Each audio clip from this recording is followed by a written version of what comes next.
যার নেকির পাল্লা হালকা হবে, তার থাকার জায়গা হবে অতীব গভীর গহ্বর হাবিয়ে। অমাদ্রাকা মাহে মোহাম্মদ সাল্লাল্লাহু আলাইহি সাল্লাম, আপনি কি বলতে পারেন হাবিয়া নামক জাহান্নামটি কি? আপনার কি তার পরিচয় জানা আছে? আমি বলি নারুন হামিয়ে, তা হচ্ছে জ্বলন্ত উত্তপ্ত আগুন। জাহান্নাম বলতে আগুনের এক টুকরাকে বোঝানো হয়। জাহান্নাম বলতে আগুনের এক খণ্ডকে বোঝানো হয় জাহান্নাম। মহান আল্লাহ বলেন, কাল্লা লায়ুমবাদান্না ফিল হুতামা ওয়া মা আদরাকা মাল হুতামা নারুল্লাহিল মুকাদা। কখনো নহে, অবশ্যই অবশ্যই তাকে চূর্ণ বিচূর্ণকারী হোতামা নামক জাহান্নামে নিক্ষেপ করা হবে। মুহাম্মদ সাল্লাল্লাহু আলাইহি সাল্লাম, আপনি কি বলতে পারেন হোতামা নামক জাহান্নামটি কি? হোতামা নামক জাহান্নামের পরিচয় আপনার জানা আছে? আমি বলি নারুল্লাহিল মুকাদা, তা হলো জ্বলন্ত উত্তপ্ত আগুন। আল্লাহ তাআলা জাহান্নামের পরিচয় দেন। আল্লাহ তাআলা বলেন, সাউসলিহে সাকার, অচিরেই আমি তাকে সাকার নামক জাহান্নামে নিক্ষেপ করব। অমাদ্রাকা মা সাকার। মুহাম্মদ সাল্লাল্লাহু আলাইহি সাল্লাম, আপনি বলতে পারেন সাকার নামক জাহান্নামটি কি? লা তুবকি ওয়ালা তাদার। সাকার এমন একটি জাহান্নাম, যে জাহান্নাম মানুষকে ছাড়বেও না, যে জাহান্নাম মানুষকে মারবেও না, যেখানে মানুষ মরেও না, যেখানে মানুষ বাঁচেও না, তার নাম জাহান্নাম। আল্লাহ তাআলা অন্য জায়গাতে বলেন, লা ইয়ামুতু ফিহা ওয়ালা ইয়াহইয়া। মানুষ জাহান্নামে মরবেও না, মানুষ জাহান্নামে বাঁচবেও না। এইটা আবার কি? আল্লাহ তাআলা অন্য জায়গাতে বলেন, ওয়ায়াতিহিল মাউতু মিন কুল্লি মাকানিন ওয়া মা হুয়া বাইবানিয়াত। মরণ তাকে চতুর্দিক থেকে ঘিরে ধরবে, কিন্তু মরবে না, তার নাম জাহান্নাম। আল্লাহ তাআলা বলেন, কাল্লা ইন্নাহা লাযা নাযাতান লিশাওয়া।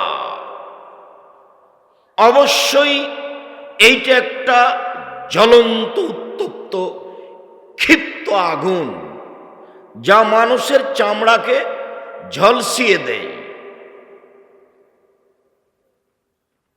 তাদু,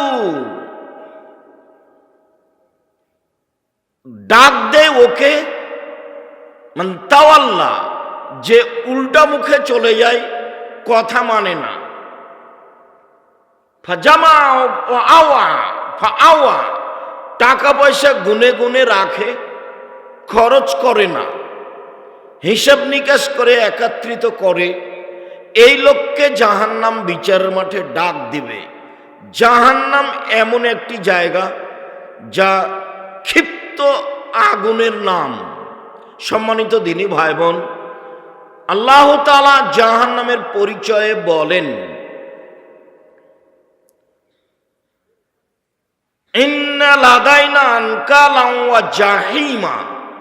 নিশ্চয় আমার নিকটে রয়েছে দুর্বহ বেড়ি এবং দাউ দাউ করে জ্বলতে থাকা আগুন।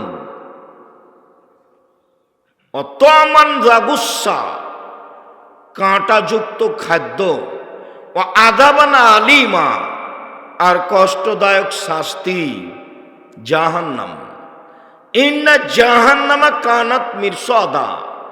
নিশ্চয় জাহান্নাম মানুষকে ধরার জন্য ওঁত পেতে বসে আছে। জাহান্নাম মানুষের শত্রু। লিত্তগিনা মাআবা, যারা স্বৈরাচারী, স্বেচ্ছাচারী, বদমেজাজি, অহংকারী, ধোঁকাবাজ, লুটতরাজ, রাহাজানি করে, জোর জুলুম করে বাড়িঘর দখল করে, মানুষকে জেল হাজতে দেয়, তার থাকার জায়গা জাহান্নাম। এই কথা আল্লাহ তাআলা বলেন জাহান্নামের পরিচয়ে। সংক্ষিপ্তভাবে কোরআন মাজিদ থেকে আপনার জন্য জাহান্নামের পরিচয় পেশ করছিলাম। এবার একটু আল্লাহ রাসূল বলেন। এদওয়ান ইবনে গাজওয়ান রাদিয়াল্লাহু তাআলা আনহু বলেন, আল্লাহর নবী বলেছেন, ইন্না সাখরাতাল লাযীমা লা তুলকা মিন শাফির জাহান্নাম ফাতাবি ফি কারিহা বাদা সাবিনা আম। একটা বিশাল পাথরের খণ্ড 1 কোটি মণ, 1000 কোটি মণ জাহান্নামের মুখের উপরে যদি ছেড়ে দেওয়া হয়, তাহলে নিচে পৌঁছিতে 70 বছর সময় লাগবে। 1 কোটি মণ ওজনের একটা পাথর যদি 1 ঘন্টার নিচে যায়, কত কিলো যেতে পারে? 1 মাস, 1 বছর। 70 বছর গেলে কত কিলো যাবে মানুষ জানে না। জাহান্নাম কত গভীর। মুহাম্মদ সাল্লাল্লাহু আলাইহি সাল্লাম বলেন, সমস্ত মানুষ, সমস্ত জিন সব কিছু যদি একবারে জাহান্নামের দরজা দিয়ে ঢোকে, তাহলে দরজায় ঢুকতে কোনো অসুবিধা হবে না। তার নাম জাহান্নাম। জাহান্নাম বিচারের মাঠে থাকবে, জান্নাত থাকবে, আল্লাহ থাকবেন, ফেরেশতা থাকবেন, পশু প্রাণী থাকবে। বিচারের মাঠ কত বড়! আল্লাহ তাআলা বলেন, ও ইদাল আরদু মুদ্দাত, যেদিন পৃথিবীকে সম্প্রসারিত করা হবে, কত বড় করা হবে তা মানুষ জানে না।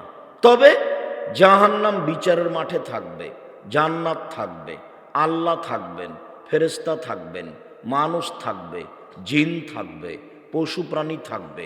বিচারের মাঠ কত বড়, জাহান্নাম কত বড়। জাহান্নামীদের পরিচয়।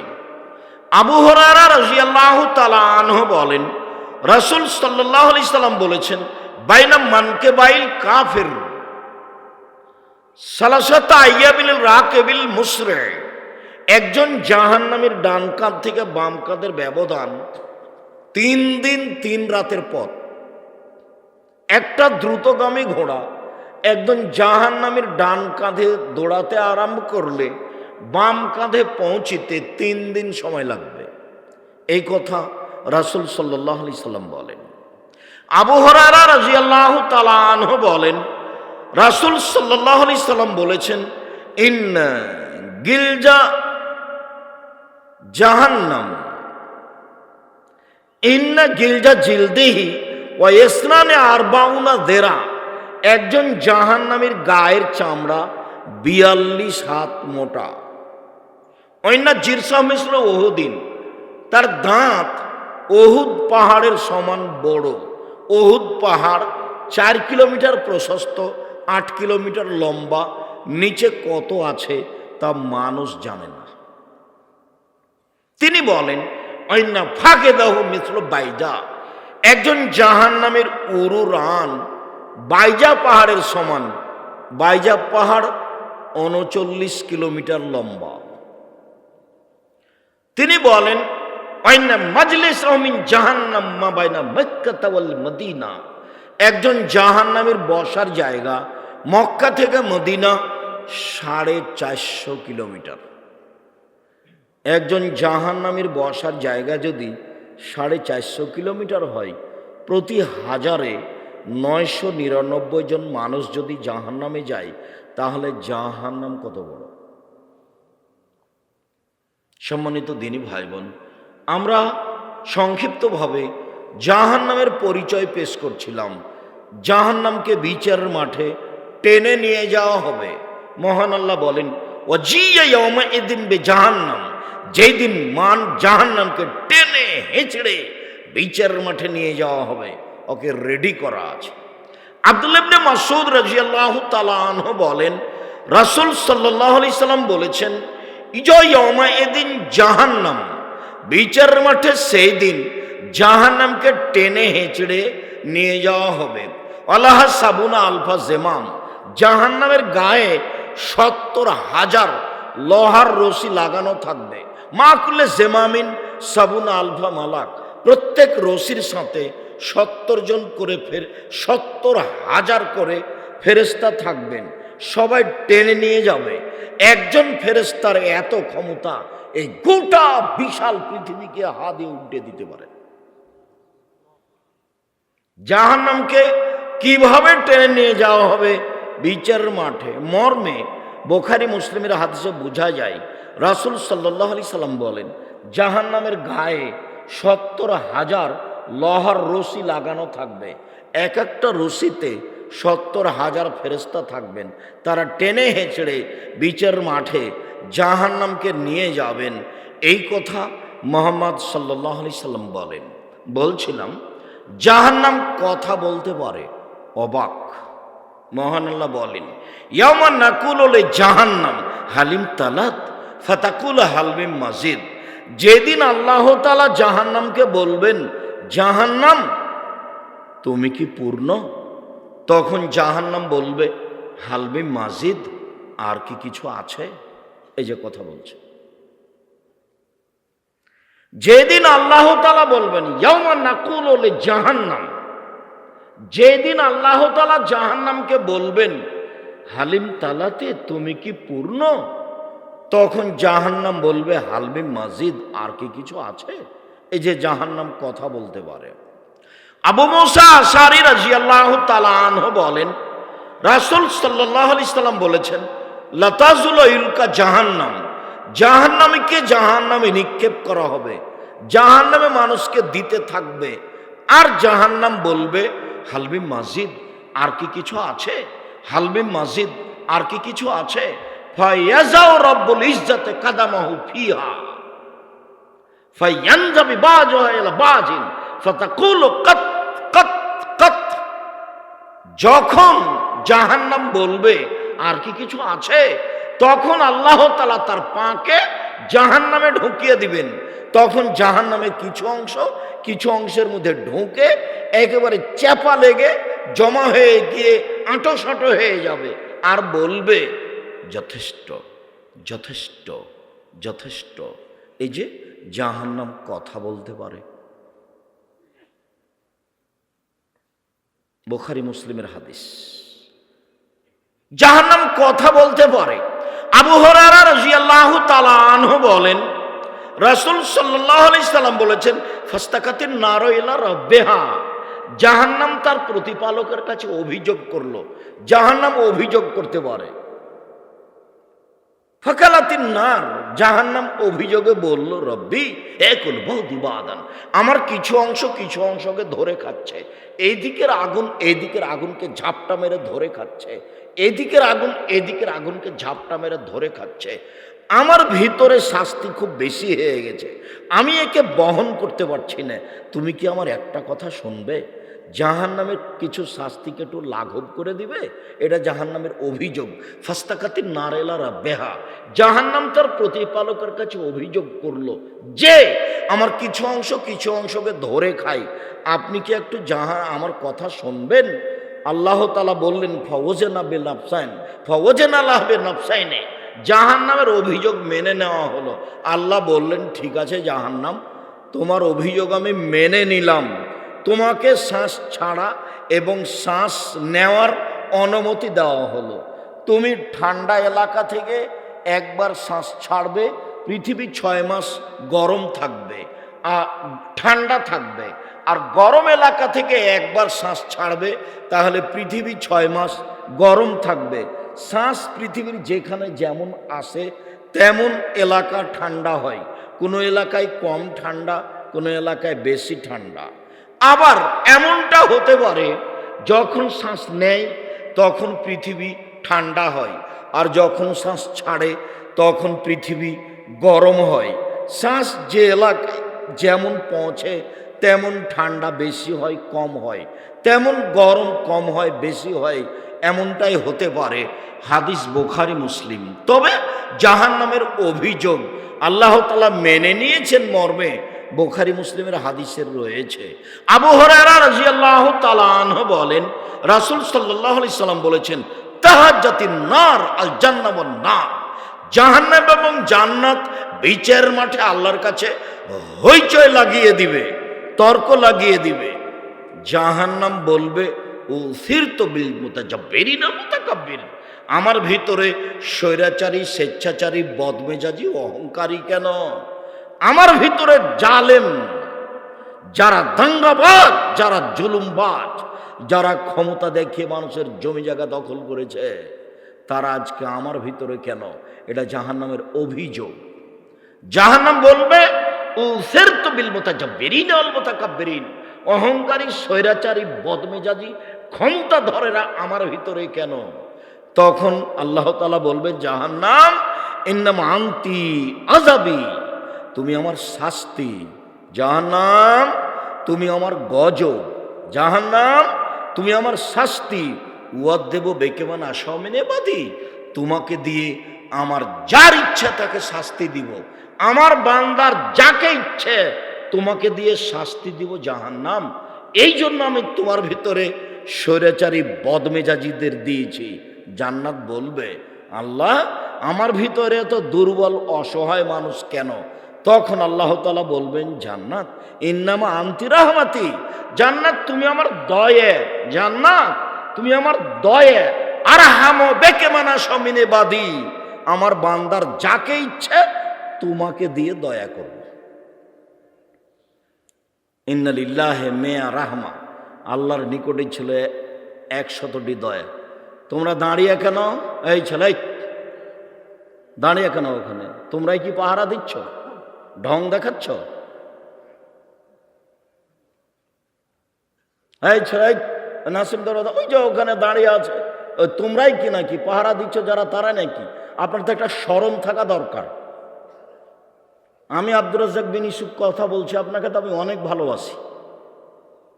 আপনি আমাকে কি দেখাতে চাচ্ছেন? আপনি নিজে কষ্ট পান এটা তো আমি চাইনি। আপনি গতানুগতিক প্রোগ্রাম পেয়েছেন। 33 বছর আমি কোনোদিন অপ্রয়োজনীয় বাক্য বলিনি। 33 বছরে কেসা কাহিনী বলিনি। হঠাৎ একদিন গাড়ির গায়ে লেখা আছে আদ-দাওয়া ইলাল্লাহ। তো দেখে আমি বিষয়টা ভাবলাম ব্যাপারটা কি, আদ-দাওয়া ইলাল্লাহ কি? তো বলছে আব্বু আদ-দাওয়া ইলাল্লাহ কি, আমার জানা নাই।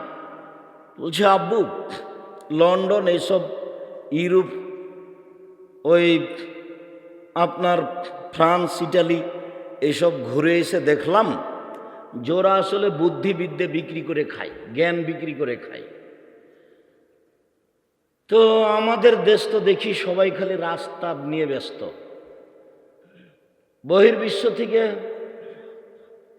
বড় বড় মহিলা ডাক্তার নিয়ে এসে এদেশে যদি বড় বড় আপনার মেডিকেল করতো, আমাদের দেশের মেয়েদেরকেও বড় ডাক্তার করতো, মেয়েরা চিকিৎসা পেত মেয়েদের কাছে। বহির্বিশ্ব থেকে বড় বড় ডাক্তার নিয়ে এসে যদি এদেশে মেডিকেল খুলে বড় বড় ডাক্তার করতো, তো অসহায় মানুষেরা চিকিৎসা পেত। লক্ষ লক্ষ মানুষ ইন্ডিয়া যায় চিকিৎসা নিতে, সিঙ্গাপুর যায়। আবার দেখি আরব দেশগুলি শুধু খালি বিনোদন নিয়ে ব্যস্ত। খেলবে ব্রাজিলের লোক আর খেলা হবে কাতারে। অবাক কথা। তো ঘুরে ঘুরে দেখলাম যে সব কিছু ওদের, আর আমরা আছি ওদের মাঠে। তো সূচনায় যাই। আপনাকে তো দেখছি 30-32 বছর থেকে বক্তব্য দিচ্ছেন, ফলাফল মাঠে আমি দেখেছি। তাতে আমি মনে করছি যে এরকম প্রোগ্রামের সাথে আমি একমত নই। মক্তব ভিত্তিক শিক্ষা কার্যক্রম, মক্তব ভিত্তিক দাওয়াতি কার্যক্রম চালু করবে ইনশাল্লাহ এদেশের মাটিতে। সারা দেশ জুড়ে মক্তব ভিত্তিক শিক্ষা কার্যক্রম, মক্তব ভিত্তিক দাওয়াতি কার্যক্রম চালু করব সারা দেশ জুড়ে ইনশাআল্লাহ। সেই প্রোগ্রামে এর নাম দিয়েছি আদ-দাওয়া ইলাল্লাহ। মক্তব ভিত্তিক শিক্ষা কার্যক্রম, দাওয়াতি কার্যক্রম। দেখি বই ছাপিয়েছে, সিলেবাস তৈরি করেছে, সব কিছু রেডি করে প্রায় 300-র অধিক মক্তব্য চালু হয়ে গেছে। তা আমি বললাম আব্বু জামিয়া সালাফের এটা একটা বিশাল শাখা, আমার মনে বড় সাধ, এই দেশের মাটিতে আমি উন্নত মানের প্রতিষ্ঠান গড়বই গড়ব ইনশাআল্লাহ। আমার মনে বড় সাধ, এই দেশের মাটিতে উন্নত মানের প্রতিষ্ঠান গড়বই গড়ব ইনশাআল্লাহ। যেখানে ছেলে মেয়ে বাংলা, ইংরেজি, আরবি উন্নত মানের শিক্ষা অর্জন করে জাতির অন্যায়ের বিরুদ্ধে লড়বে, মুখে কলমে মিডিয়ায় লড়বে ইনশাআল্লাহ। এই যে মুখে বলছি, সামনে শত মিডিয়া কলম সাথে আছে, জীবন বাজি রেখে চেষ্টা চালিয়ে যাচ্ছে। সেটাই বাংলাদেশের সর্ববৃহৎ শিক্ষা মানে সর্বোচ্চ প্রতিষ্ঠান জামিয়া সালাফিয়া, শিরক মুক্ত প্রতিষ্ঠান জামিয়া সালাফিয়া, বিদাত মুক্ত প্রতিষ্ঠান জামিয়া সালাফিয়া, হিংসা মুক্ত প্রতিষ্ঠান জামিয়া সালাফিয়া, দল মুক্ত প্রতিষ্ঠান জামিয়া সালাফিয়া, সংগঠন মুক্ত প্রতিষ্ঠান জামিয়া সালাফিয়া, বাংলাদেশের সর্ববৃহৎ প্রতিষ্ঠান জামিয়া সালাফিয়া। জামিয়া সালাফিয়া এখন প্রায় 5,000 ছেলে মেয়ে পড়াশোনা করে, 5,000। 300 জন শিক্ষক শিক্ষিকা আছেন যাদের প্রতি মাসে বেতন লাগে 32 লক্ষ। বিদেশি শিক্ষক, ইন্ডিয়ান শিক্ষক অনেক। আগামীকাল থেকে মদিনা বিশ্ববিদ্যালয়ের সাবেক ডক্টর আপনাদের জামিয়া সালাফিয়া শিক্ষকতা করার জন্য আসছেন। এটা যারা আরব ভূখণ্ড থেকে আসবেন তাদের থাকা খাওয়া লাগবে, যাতায়াত লাগবে, বেতন লাগবে না। যারা ইন্ডিয়া থেকে আসে তাদের থাকা খাওয়া লাগবে, তাদের বেতন দেওয়া লাগবে। জামিয়া সালাফিয়া আজীব প্রতিষ্ঠান। যারা এদেশের তাদের বাবুর্চি ভিন্ন, যারা ইন্ডিয়ার তাদের বাবুর্চি ভিন্ন, যারা আরব দেশের তাদের বাবুর্চি ভিন্ন। আপনাদের জামিয়া সালাফিয়ায় প্রায় 410 জন এতিম আছে। আপনার বাড়ির পাশে যেটা জামিয়া সালাফিয়া সেটা প্রায় 51 বিঘা জমির ওপরে। এখানে একটা মসজিদ তৈরি করছেন আপনারা 200 শতক জমির উপরে, প্রায় 6 বিঘা জমি নিয়ে, যার একতলাতে 10,000 মানুষ সালাত আদায় করতে পারবে, যার পাইলিং কাজ চলছে। আমার মনে বড় সাধ, এই দেশের মাটিতে উন্নত মানের প্রতিষ্ঠান গড়বই গড়ব ইনশাআল্লাহ। জাতিকে ধর্মের নামে কোনোদিন ফাঁকি দিনি, কলম খাতাতেও ফাঁকি দিব না ইনশাআল্লাহ। জাতির যদি রাস্তাঘাট করে দিতে না পারি, জাতির যদি স্কুল কলেজ করে দিতে না পারি, জাতিকে চূড়ান্ত সঠিক ধর্ম দিতে পারবো ইনশাআল্লাহ। ধর্মের ব্যাপারে জাতিকে ফাঁকি দিয়ে পরকাল হারাতে রাজি নই। সম্মানিত দিনী ভাই বোন, 26 বছর থেকে ফতোয়া লিখি, 6 বছর থেকে নিজে ফতোয়া বোর্ড পরিচালনা করি। এই দেশের বড় বড় আলেম দিয়ে, দেশ বিদেশের বড় বড় বিদ্বান দিয়ে ফতোয়া বোর্ড পরিচালনা করা হয়। সেটাই হচ্ছে আল ইতেশাম পত্রিকার ফতোয়া বোর্ড, জামিয়া সালাফের ফতোয়া বোর্ড। 10-12 জন দেশ বিদেশের বড় বড় বিদ্বান আমার সামনে বসে থাকেন যখন ফতোয়া বোর্ড চলে। সেই ফতোয়া বোর্ড থেকে ফতোয়া পাস হওয়া আপনাদের পত্রিকা আল ইতেশাম পত্রিকা, বাংলাদেশের ব্যতিক্রম ভিন্ন ধরনের বাংলা ভাষায় পত্রিকা আল ইতেশাম পত্রিকা, যাতে 50টা প্রশ্নের উত্তর রয়েছে। জামিয়া সালাফিয়া আপনাদের অমূল্য সম্পদ, দেশের অমূল্য সম্পদ। এই মক্তব ভিত্তিক শিক্ষা কার্যক্রম এবং দাওয়াতি কার্যক্রম সহযোগিতা করবেন 10 টাকা, পরে মুখে বলবেন আল্লাহ তুমি জামিয়া সালাফিয়া কবুল করো, আল্লাহ তুমি এই মক্তবকে দেশ জুড়ে কবুল করো যেটা জামিয়া সালাফের অধীনে চলছে। আল্লাহ তুমি আমাদের ছেলে মেয়েকে সূচনাতেই সুন্দর শিক্ষা দাও, আকীদা আদর্শের শিক্ষা দাও। সুন্দর শিক্ষার খুব প্রয়োজন রয়েছে। আল্লাহর নবী যে বললেন, শিখিয়ে দিল, সুন্দর শিখিয়ে দিল, শিষ্টাচার শিখিয়ে দিল, সুন্দর শিষ্টাচার শিখিয়ে দিল। আমি এক বাড়িতে ঢুকছি লন্ডনে সকালের রাস্তায়, তা আমি পিছনে আছি, আর যেই ছেলেটা বলছে গুড মর্নিং সেই ছেলেটার চাচা আমার সামনে আছে। 2 জন মিলে ঢুকছি, ওর ভাতিজা বাড়ি থেকে বের হয়ে চাচাকে বলছে গুড মর্নিং সকালের নাস্তায়। চাচাও বলল গুড মর্নিং। অবাক হয়ে গেলাম। খেতে বসে বললাম, জনাব গুড মর্নিং 1 পাল্লায় দেন আর আসসালামু আলাইকুম 1 পাল্লায় দেন, দেখুন তো কোনটা ভারী হয়। জনাব আদর্শ বিক্রি করে খেতে আসিনি, রুজি উপার্জন করতে এসেছি, আদর্শ বিক্রি করতে পারি না। গুড মর্নিং এর সামান্যতম মূল্য আছে, কিয়ামত পর্যন্ত যদি মানুষ চেষ্টা করে যেতে কি মূল্য আছে, এর কি দাম, সরিষা সমপরিমাণ দাম মানুষ বের করতে পারবে না। আর আসসালামু আলাইকুম মানে হলো আপনার উপরে শান্তি অবতীর্ণ হোক। আসসালামু আলাইকুম আল্লাহর দেওয়া বিধান, সাক্ষাৎ হলো বলবো আসসালামু আলাইকুম। আর গুড মর্নিং হলো মানুষের দেওয়া বিধান, সাক্ষাৎ হলে সকালেরটা গুড মর্নিং, বিকালেরটা গুড নাইট, আরও যে কত কি সব মানুষের বানানো। দুবাইয়ে খেতে বসেছি, তো ছোট্ট ছেলে 5-6 বছর, বাপে কথায় কথায় তাকে বলছে থ্যাংক ইউ থ্যাংক ইউ। তা আমি বললাম, জনাব এদেশে কেন এসেছেন, কি করতে চান? বাচ্চাকে যে বারবার থ্যাংক ইউ বলছেন, এটা কি? একবারও তো আপনি বললেন না জাযাকাল্লাহ খায়ের। আব্বু এত সুন্দর কাজ করলে, তুমি বাটিটা নিয়ে এসে দিলে, তোমাকে আল্লাহ উত্তম প্রতিদান দান করুক। ওটাও শিষ্টাচার, এটাও শিষ্টাচার। আপনি জাযাকাল্লাহ খায়ের এক পাল্লাতে দেন আর থ্যাংক ইউ এক পাল্লাতে দেন, দেখি তো কি হয়। কিয়ামত পর্যন্ত যে চেষ্টা করেন যে থ্যাংক ইউ কিছু উপকার আছে তা বের করতে পারবেন না।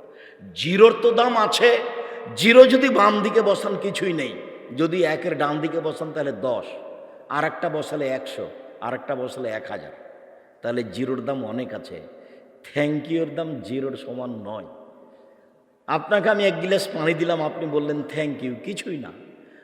আপনাকে আমি 1 গ্লাস পানি দিলাম, আপনি যদি বলেন জাযাকাল্লাহ খায়ের, 1 গ্লাস পানির বিনিময়ে দিতে আপনি কাকে বললেন? আল্লাহকে বললেন। আপনি নিজেও দিলেন না, আপনি দিতে বললেন কাকে? আল্লাহকে। আপনি যদি নিজে দিতেন তাহলে হয়তোবা আমার স্যান্ডেলটা নিচে পড়ে গেছে, উঠিয়ে দিতেন, এটা আপনি করতেন। কিন্তু আপনি দেওয়ার জন্য কাকে বললেন? আল্লাহকে। এইবার আপনি যে আল্লাহকে প্রতিদান দেওয়ার জন্য বললেন, তো আমি আমেরিকায় বিপদে, আপনি যে বলে দিয়েছেন বিনিময়ে আল্লাহ দিবে, আল্লাহ বলছেন যে আমি বিনিময়টা দিয়ে দিলাম, তোমাকে আমি বাঁচিয়ে দিলাম। দুটো এক হবে? এটাই জামিয়া সালাফি। আপনি স্বাভাবিক দেখবেন না। যদিও আমি জানি না যে আপনি নরসিংদীর মানুষ, ব্যবসায়ী মানুষ, জামিয়া সালাফের কি করেন তা আমার খুব একটা ভালো জানা নেই। তবে জামিয়া সালাফিয়া বৈদেশিক সহযোগিতায় চলে না, জামিয়া সালাফিয়া কোনো সংস্থা দিয়ে চলে না, জামিয়া সালাফিয়া কোনো ব্যক্তি দিয়ে চলে না, জামিয়া সালাফিয়া আমি আর আপনি সাধারণ মানুষ দিয়ে চলে। জামিয়া সালাফিয়ার শিক্ষক শিক্ষিকা জানে না কিভাবে প্রতিষ্ঠান চলে। ওদের বেতন হবে 25 তারিখ থেকে 1 তারিখের মধ্যে, 30 তারিখের মধ্যে ওরা বেতন নিয়ে আপনাদের বাড়ির পাশে যে প্রতিষ্ঠান, সেখানে একটা বিশাল ভবন করা আছে, 34 জন শিক্ষক পরিবার নিয়ে থাকতে পারবে। ক্লাস শেষ হলে পরিবারের কাছে চলে যায়, নিজের মতো খাই থাকে। প্রতিষ্ঠান কিভাবে চলে তাদের জানা নেই, তারা জানা প্রয়োজনও মনে করে না, আমিও তাদেরকে জানানো প্রয়োজন মনে করি না। রশিদ বহি দিয়ে জামিয়া সালাফিয়া চলে না। এদেশের ভিন্ন ধরনের প্রতিষ্ঠান জামিয়া সালাফিয়া। আমার মনে বড় স্বাদ, এই দেশের মাটিতে উন্নত মানের প্রতিষ্ঠান গড়বই গড়ব ইনশাআল্লাহ।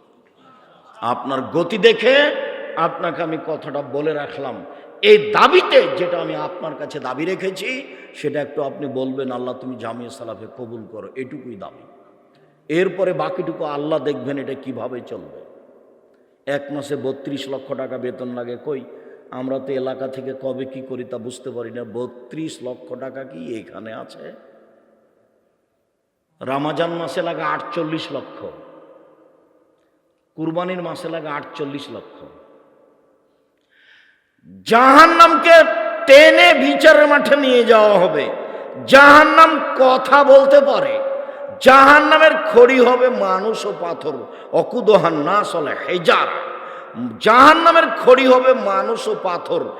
মানুষ না হয় পাপ করেছে, জাহান্নামে যাবে, পাথর কি করলো? পাথর কেন জাহান্নামে যাবে? এক শ্রেণীর পাথর দিয়ে জাহান্নামের আগুনকে ক্ষিপ্ত করে তোলা হয়, সেই জন্য পাথর জাহান্নামে যাবে। আরেকটা হলো পাথর দিয়ে মূর্তি বানানো হয়। দুনিয়াতে যত মূর্তি বানানো হয়েছে সব মূর্তিকেই জাহান্নামে দেওয়া হবে। আর বোকা মানুষগুলিকে বলা হবে, তোকে তো জাহান্নামে দিয়েছি, তোর নেতাকে দিয়েছি, ঠেকা দেখি। ওকে বানানো হবে, ওকে অপমান করা হবে। কোনো ছবি মূর্তি রক্ষা পাবে না যেদিন ঈসা আলাইহিস সালাম আসবেন। পৃথিবীর কোনো ছবি মূর্তি এবং শুকুর সব মারা পড়বে, ধ্বংস হবে। অযথা পরিশ্রম, তার ফলাফল ভয়াবহ। জাহান্নামের আগুন হবে মানুষ ও পাথর, সেখানে কাঠখড়ি থাকবে না, সেখানে কয়লা থাকবে না। জাহান্নামীদেরকে জাহান্নামে বেঁধে নিয়ে যাওয়া হবে।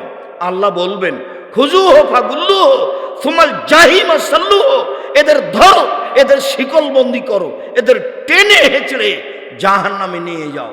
পিছন দিকে হাত বাঁধা থাকবে, মহারানী এলিজাবেথের হাত বাঁধা থাকবে, সেদিন কেউ খুলে দিতে পারবে না।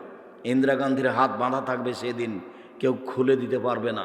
ফেরাউনের হাত বাঁধা থাকবে, সেদিন কেউ খুলে দিতে পারবে না। দাম্ভিক স্বৈরাচারী জুলুমবাজ জোর করে মানুষকে জেল হাজতে দেয়, এদের হাত পিছন দিকে বাঁধা থাকবে, সেদিন কেউ হাত খুলে দিতে পারবে না, বেঁধে জাহান্নামে নিয়ে যাওয়া হবে।